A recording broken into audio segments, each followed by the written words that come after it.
Hello YouTubers, RogueMonkeyJr here, and in today's video I am presenting you guys the map Heligoland Bight, which is the fourth and final map that has been revealed to Battlefield 1 players for the Turning Tides DLC. Now this map will be released alongside Zeebrugge Raid, whatever you call it. I still can't pronounce it, don't be angry. Both those maps will be coming out in the month of January 2018, maybe early January or something like that. But anyways, right now it is available on the CTE. If you guys want to go try it out, I would strongly urge you guys to go try it out. It is something, and it needs a lot of feedback.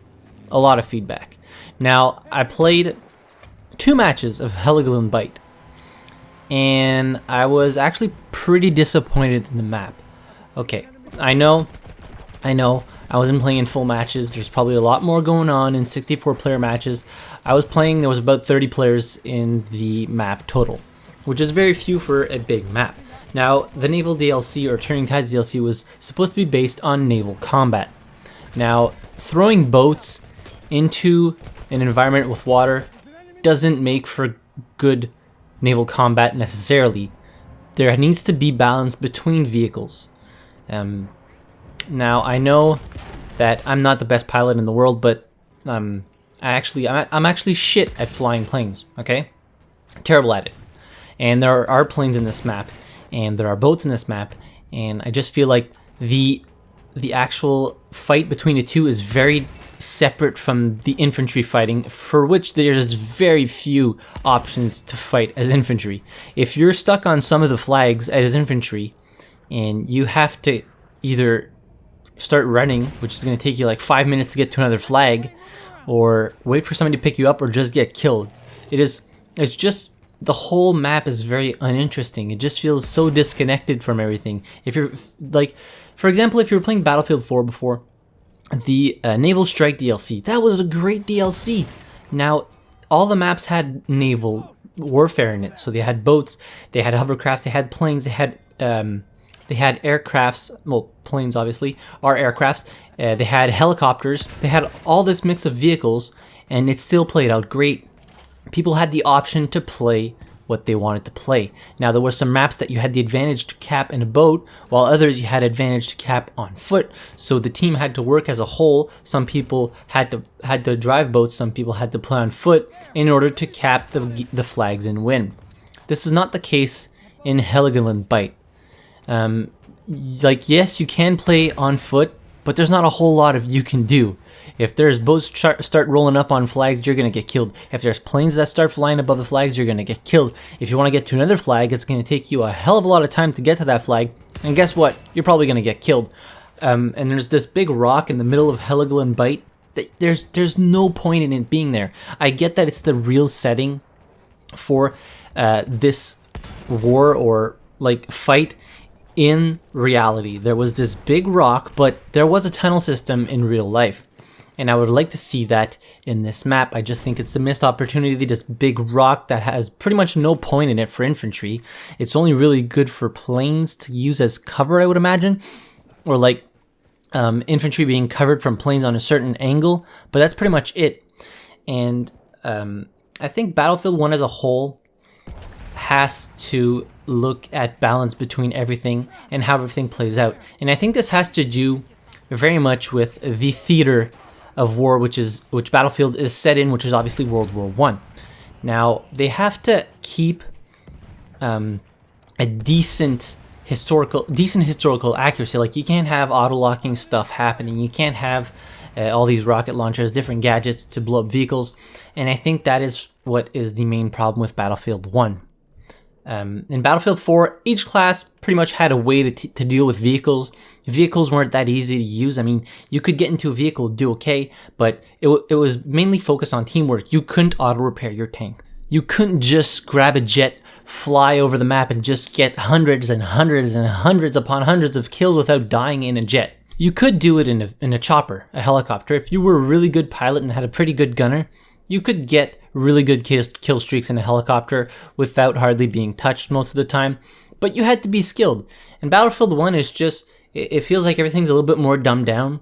They didn't want to have this big learning curve for new players joining into the battlefield. And I understand what they were trying to accomplish here, but I think they just didn't get it right. I think it's okay for a game to have a learning curve and for new players to jump in and be like, damn, this game's fun, but it's kind of hard. You know, you gotta get into it, baby steps, just baby steps. And I think that's what makes a game good, is having a learning curve.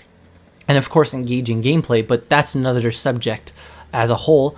But a learning curve in a game makes it so that if the gunplay or gameplay is engaging and there is a learning curve, that you can't just jump in and do okay or good. So yeah, if there's a learning curve, it makes it so that the player will want to get better at the game. He'll sink hours upon hours into that game, trying to get better at the game, trying to learn the recoil of the weapons, get better in vehicles, be more aware of his surroundings, learn the minimap, focus on teamwork, focus on objective play. There's all these things that you have to work on in order to be a good Battlefield player. For example, in Battlefield 4, there was a pretty good learning curve, but I mean, that probably helped the longevity of the game because players kept going in because they wanted to get better at the game. In Battlefield 1, everything just feels a little bit more dumbed down. I'm not saying this to be mean. I love Battlefield as a franchise. I love Battlefield games, but there's just something missing in Battlefield 1 as a whole, and I think that is largely due to, one, the theater of war, which Battlefield 1 is set in, and also the lack of learning curve that is in the game. I mean, you can literally just run around, give ammo or health to players, and reach the top of the scoreboard without getting very many kills, and that wasn't the case in Battlefield 4. In Battlefield 4, if you didn't get many kills, you probably wouldn't get to the top of the scoreboard, but I mean, at the same time, it gave players a little bit more of a bump to practice and play more to get better, to try and reach the top of the scoreboard or get better kill death ratio or get a better score per minute, work on the objectives. And there was all this learning curve that I think that Battlefield 1 is missing, and I think this is why this map to me is so uninteresting, is there's a disconnect between the infantry and the vehicles. Vehicles are too easy to use. I mean, auto-repairing or self-repairing from inside is completely ridiculous, and I don't know, the map just feels bland. I spoke to a lot of people on Discord about the map, and a lot of them agree with me, and we were talking about ways to improve it, and that it wasn't really the map the problem, but more the mechanics and core gameplay of Battlefield 1 that made that this map was bad or boring or anything of the sort.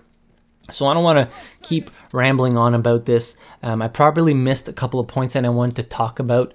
I had a few written down here, but yeah, I probably missed a couple of points that I want to touch on for Battlefield 1, the map itself, and Battlefield 1 as a whole. But let me know in the comments down below if you guys have played Heligoland Bight, if you enjoy it, what you think of it, what you think could be improved on it, and also what you think of Battlefield 1 as a whole, be it the learning curve or the theater of war which Battlefield 1 is set in. I would love to hear your guys' opinion on this. Let's get a good discussion going. I don't want it to be a war zone down there. Everybody's allowed to have their own opinion, and this is my personal opinion. But anyways, if you guys enjoyed the video, hit that like button, subscribe to the channel if you haven't already. Don't forget to join our Discord server, link in the description down below. I'd be glad to get into more discussions about all things Battlefield or anything in general on Discord. And as always, thank you very much for watching. I really appreciate it, and I'll see you guys in the next video. Have a good one.